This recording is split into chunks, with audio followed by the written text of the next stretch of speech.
नमस्कार, देश और दुनिया की तमाम बड़ी खबरें लेकर आपके साथ मैं पल्लवी रविंद्र सिंह और रुख करेंगे इस वक्त की सबसे बड़ी खबर का। पाकिस्तान पर विदेश मंत्री एस जयशंकर का एक बड़ा बयान सामने आया।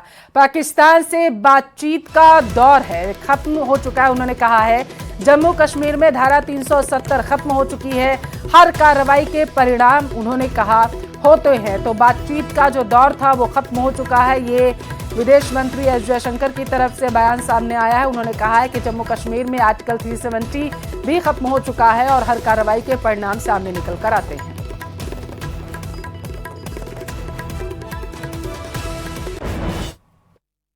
The era of uninterrupted dialogue with Pakistan is over. Actions have consequences.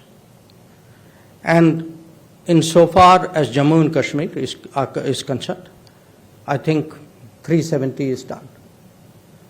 So the issue today is what kind of relationship can we possibly contemplate with Pakistan. Rajiv suggests that perhaps India is content to continue at the current level of relationship. Maybe yes, maybe no. What I do want to say is we are not passive, and whether events take a positive or a negative direction, either way we will react to it.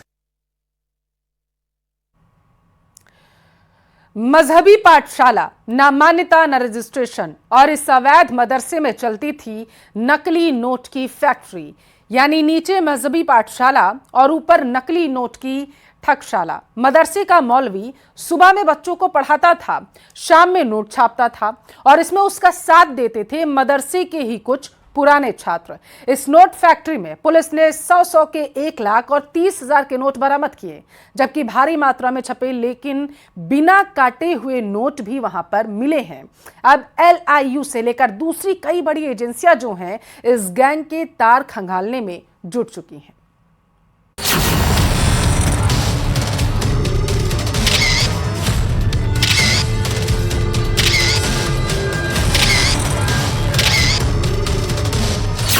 अवैध मदरसा, नकली note का धंधा,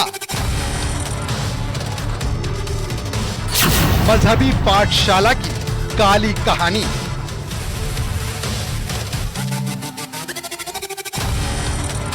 printer, paper और मौलवी।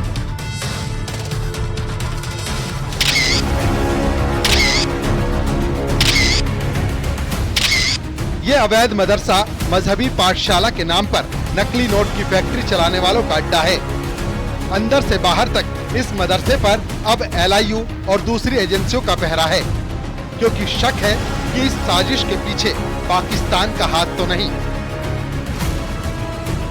मदरसे दीनी तालीम के लिए होते हैं, लेकिन पुलिस कमिश्नरेट प्रयागराज की सिविल लाइंस थाना पुलिस ने मदरसे में नकली नोट बनाने के गैंग का पर्दाफाश किया है। 4 अभियुक्तों को गिरफ्तार किया गया है। यह अतरसुया इलाके में मदरसा है। इस मदरसे का नाम मदरसा जामिया हबीबिया मस्जिद आजम है।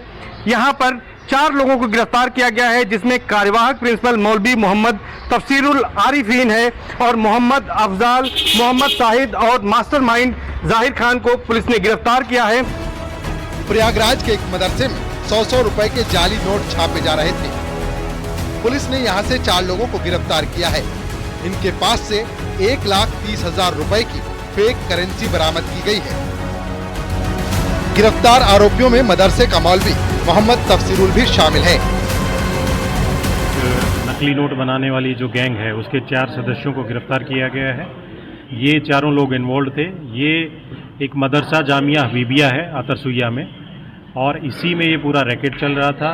जो मोहम्मद तफसीरुल हैं ये इसी मदरसे के मौलवी प्रिंसिपल थे, और जाहिर खान जो इसका मेन मास्टरमाइंड है, दोनों ये उड़ीसा के रहने वाले हैं। पिछले 5-6 साल से इसी मदरसे में ये दोनों रह रहे थे और इनके द्वारा ये जो नकली नोट बनाने की जो कार्रवाई इनके द्वारा यहाँ पे की जा रही थी। दरअसल पुलिस को मुखबिर से टिप मिली थी कि मदरसे में कुछ संदिग्ध एक्टिविटी हो रही है। मदरसे में लगातार बाहरी लोगों का आना जाना काफी बढ़ गया था, लिहाजा पुलिस ने खबर को कंफर्म किया और फिर ताबड़तोड़ छापेमारी शुरू हुई। इनके द्वारा मार्केट में जो इंडियन करेंसी ओरिजिनल करेंसी है उसमें जो अभी हमें पकड़ा तो ये एक डील कर रहे थे कि 15,000 में ये 45,000 के fake Indian currency notes provide कर रहे थे। तो मुखबिर की सूचना पे ये पुलिस ने डेवलप किया और उसी के बेसिस पे इस पूरी गैंग को पुलिस के द्वारा गिरफ्तार किया। पुलिस ने जिस वक्त मदरसे में रेड मारी तब भी वहां नोटों की छपाई चल रही थी। मौके पर प्रिंटिंग मशीन में नोट छापते हुए 3 लोग मिले। पूछताछ की गई तो पता चला कि मदरसे का प्रिंसिपल भी इसमें शामिल था।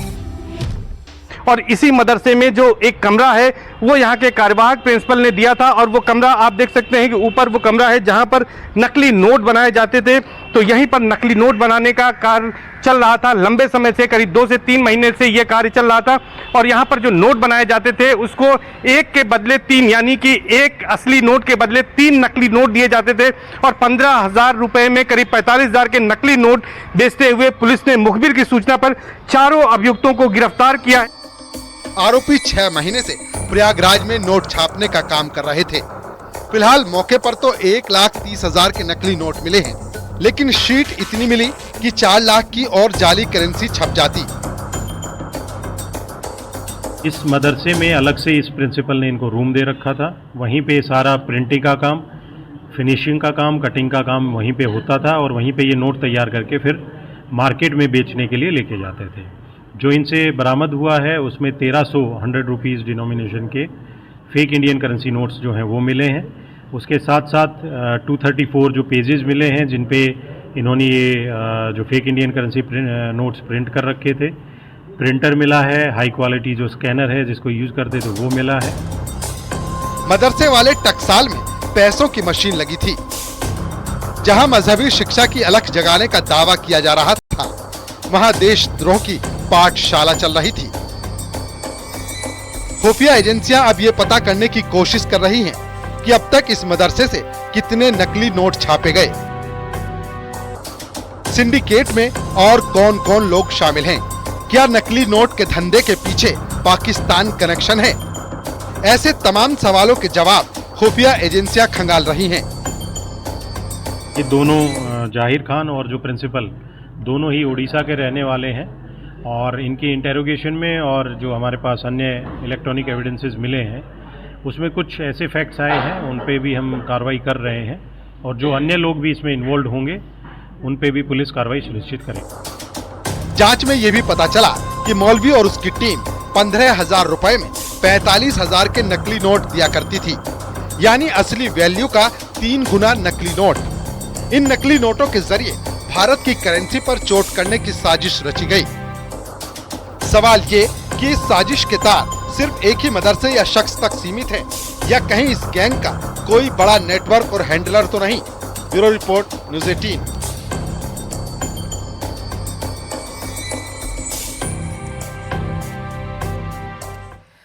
भारत की सीमा पर चीन की तरफ से लगातार साजिश की जा रही है। चीन ने इस बार जमीन हड़पने के लिए जानवरों का इस्तेमाल किया, लेकिन भारत ने चीन का यह प्लान कैसे फेल किया, देखिए भारत चीन बॉर्डर से हमारी एक्सक्लूसिव रिपोर्ट।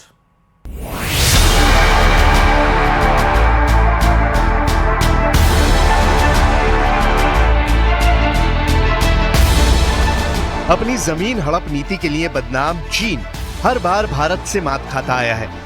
जब भी चीन ने भारत की तरफ टेढ़ी नजर डाली है, भारत ने उसे कड़ा सबक सिखाया है।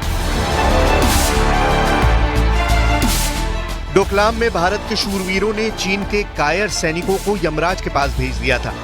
उसके बाद से चीन भारतीय सीमा में कदम रखने से भी कांपता है।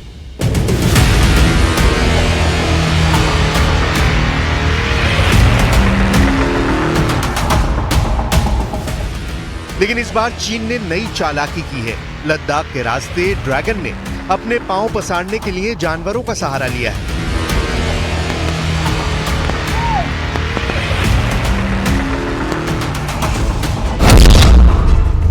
इसका पर्दाफाश तब हुआ जब 19 अगस्त को पूर्वी लद्दाख के डेमचौक में 40 चीनी याक चारे की तलाश में भारतीय इलाकों में आ घुसे। इसकी जानकारी चुशुल के काउंसलर कॉन्चेक तेंजिन ने सोशल मीडिया पर साझा की। भारतीय सैनिकों ने दरिया दिली दिखाते हुए चीनी याक को वापस तो भेज दिया, लेकिन सूत्रों के मुताबिक भारत ने सख्त लहजे में चीन को निर्देश दिया है कि ऐसी घटना दोबारा ना हो। सूत्रों के मुताबिक दोनों देशों के बीच तय प्रोटोकॉल के तहत याक के भारतीय सीमा में आने की खबर भारतीय सेना ने चीन के अधिकारियों को दी है। आपको ये समझाते हैं कि चीन की चरवाहे वाली चाल क्या है।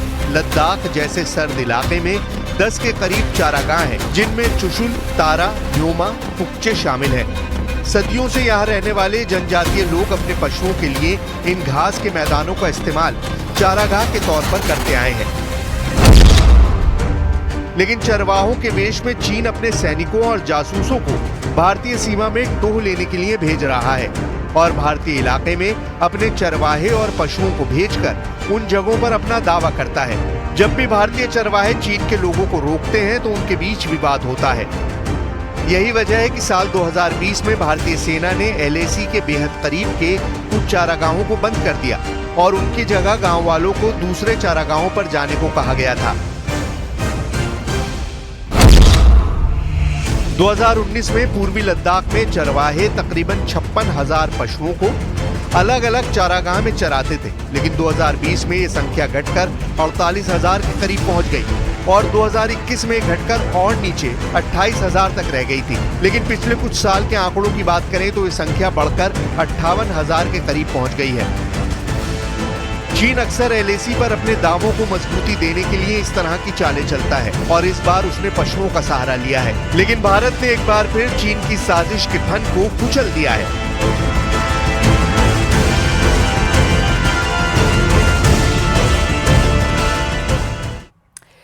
इजराइल वेस्ट बैंक में जिस तरीके के हमले कर रहा, उसका असर लेबनान से लेकर गाजा तक देखा जा रहा। दावे तो यहां तक किए गए हैं कि इजरायली सेना और खुफिया एजेंसियों को भनक लग चुकी है कि वेस्ट बैंक में हमास और हिजबुल्लाह मिलकर इजरायली सेना पर हमले कर रहे हैं।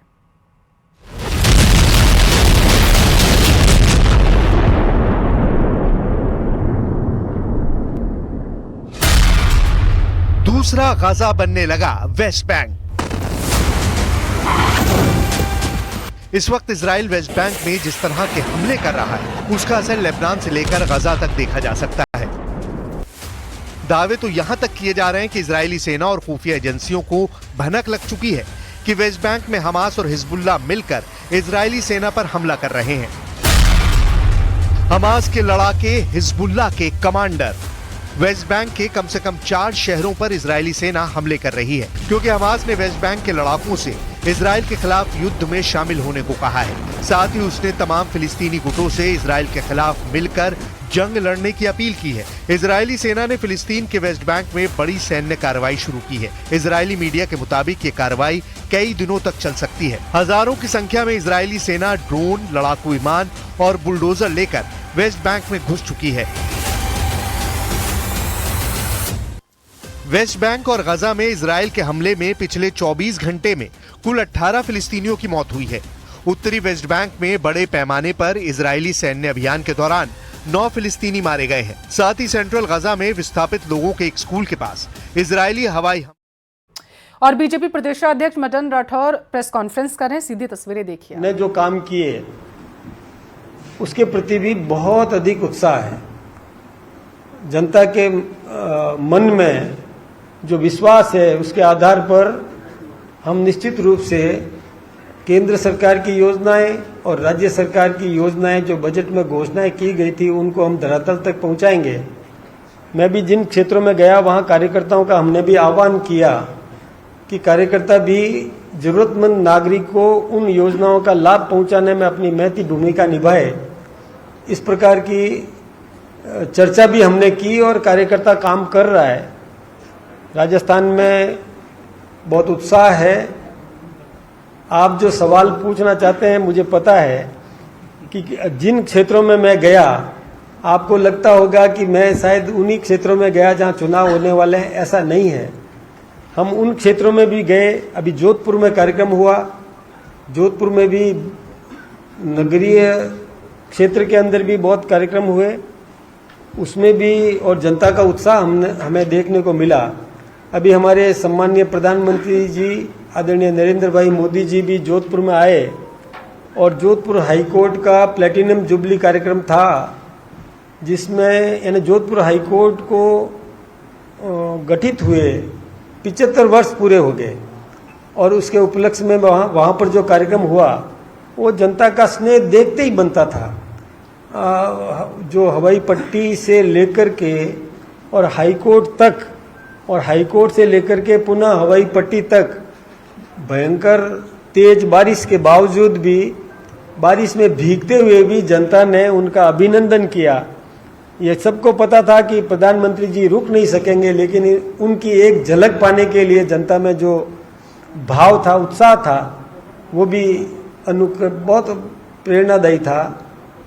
तो जनता में तो बहुत अधिक हम सब के प्रति, हमारी पार्टी के प्रति उत्साह है और हम सब कटिबद्ध हैं।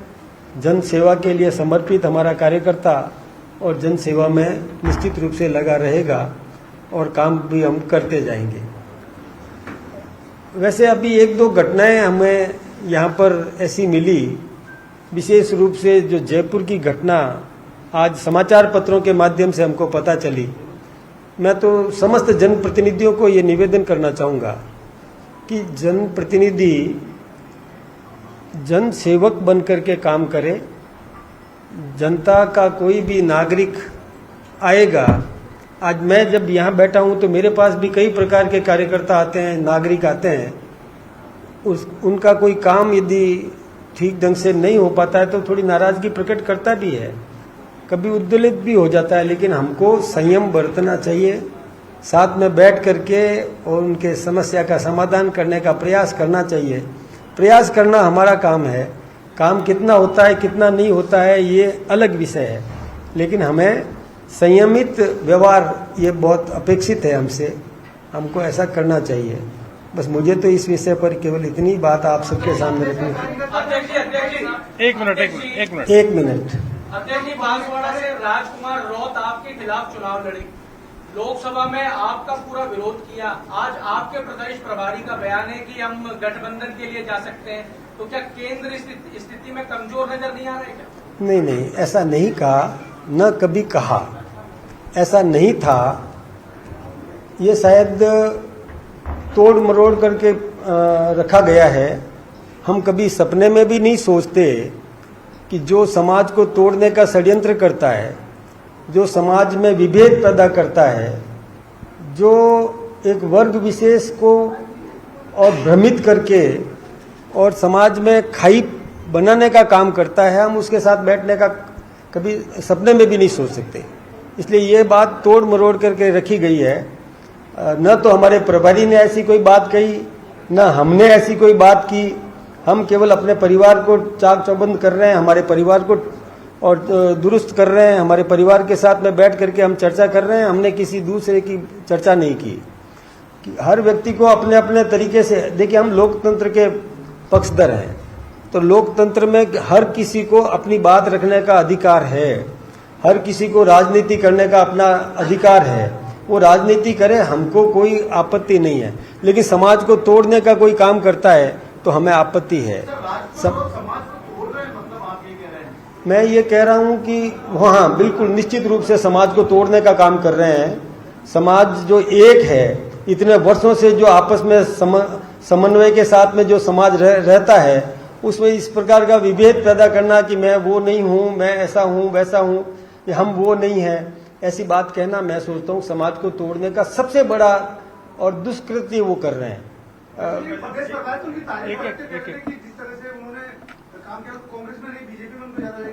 नहीं, ऐसा नहीं कहा उन्होंने जो मैंने उनका सुना, अभी आपके समाचार पत्रों में ऐसा आया था, मैंने पढ़ा है। पढ़ने के बाद में मैं जब गया, मैंने कहा उन्होंने क्या बोला उसको सुनो, तो मैंने वो एक क्लिप मंगवाई है। उस क्लिप में उन्होंने ऐसा कभी भी नहीं कहा। उन्होंने ये कहा जरूर कि कोई भी युवक है, उत्साहित है, काम करे तो अब सरकार किसकी है तो उससे सहयोग ले, तो इसमें कोई दिक्कत की बात नहीं है। हम तो सहयोग देने को, विकास के काम में हम किसी का भी सहयोग कर सकते हैं, लेकिन राजनीतिक दृष्टि से सहयोग करने की बात नहीं कही है, न हम कभी कल्पना करते हैं।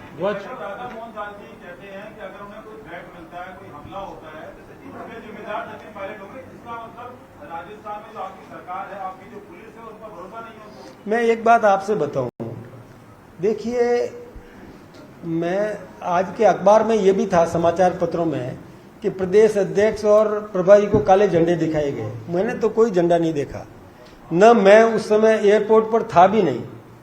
जो आप एयरपोर्ट की बात कर रहे हैं वहां मैं नहीं था, मैं तो कार से पाली से आया था उस समय, और पाली से उदयपुर पहुंचा और मैं तो सीधा ही जिस कार्यक्रम में जाना था मैं वहीं पहुंचा। मुझे कोई काले झंडे दिखाई दिए नहीं। अब जहां कहीं कुछ लोगों ने काले झंडे कहीं भी मान लो दिखाए होंगे, तो हम तो ये कहते हैं कि जो सुंदर व्यक्ति है उसको काला टीका लगाते हैं कि नहीं, सुंदर बालक को। तो किसी ने यदि काला टीका लगाया तो हम तो उसका भी स्वागत करते हैं, हम कहाँ विरोध कर रहे हैं, हमें कोई दिक्कत की बात नहीं है।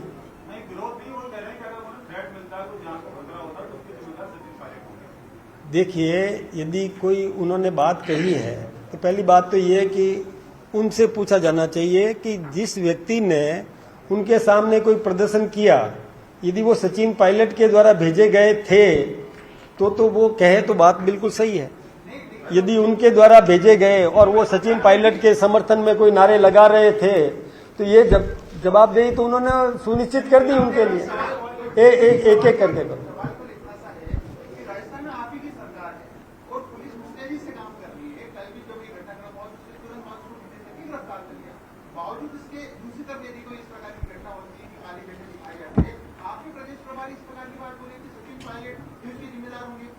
देखिए हमारे प्रदेश प्रभारी ने तत्काल उन सबको माफ भी कर दिया।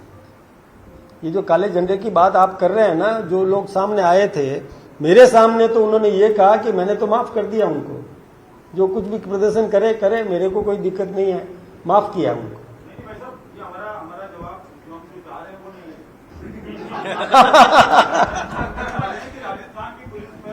देखिए राजस्थान की पुलिस चाक चौबंद है, कहीं किसी को कोई खतरा नहीं है, लेकिन फिर भी यदि कोई अपराधी अपराध करता है तो जवाबदेही सुनिश्चित होती भी है। इसके लिए पुलिस का काम है, पुलिस अपना काम करेगी। पिछली सरकार में दिव्या मदेरणा ने कहा करती थी कि विधायक होकर सुरक्षित नहीं है, और इस सरकार के अंदर तो कल विधायक के साथ बदसलूकी होगी। अब इसको आप किस तरीके से देख रहे हैं? मैं वही आपसे निवेदन कर रहा हूं कि किसी भी विधायक को वो जनता के प्रति जवाबदेह है। विधायक को जन समस्या का समाधान करना चाहिए, और वो उन्होंने अपना कोई दायित्व निभाने के लिए कोई कार्यालय भी स्थापित किया हुआ है।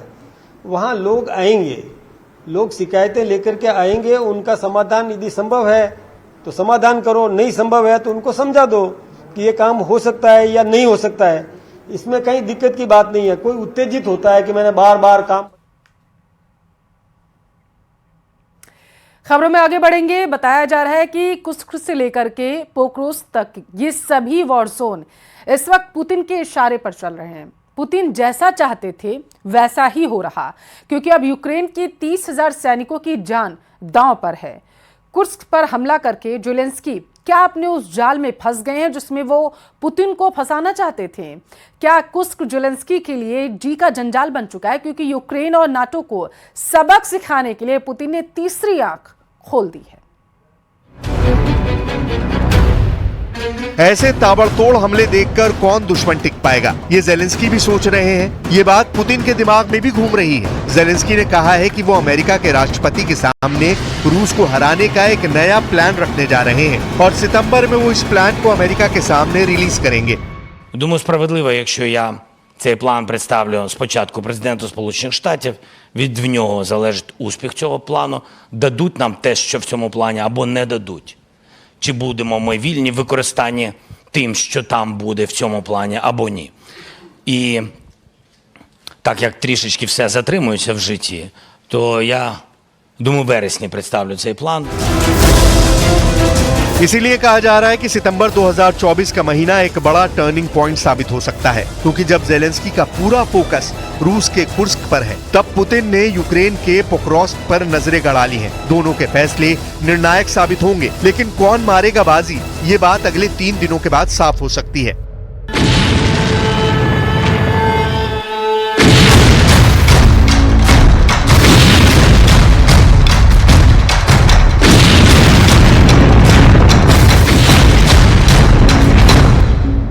यूक्रेन के जनरल ने ऑपरेशन कुर्स्क पर कहा है कि यूक्रेन की सेना ने बहुत बड़ा जुआ खेला है। वो कुर्स्क पर हमला करके रूस की सेना पर दबाव डालना चाहते थे ताकि डॉनबास और खासकर डोनेट्स्क के आसपास से पुतिन अपनी सेना हटाए और उसको। और यहाँ रुकेंगे एक छोटे से ब्रेक के लिए। ब्रेक के उस पार तमाम बड़ी खबरें आप देखिए मारो राजस्थान में।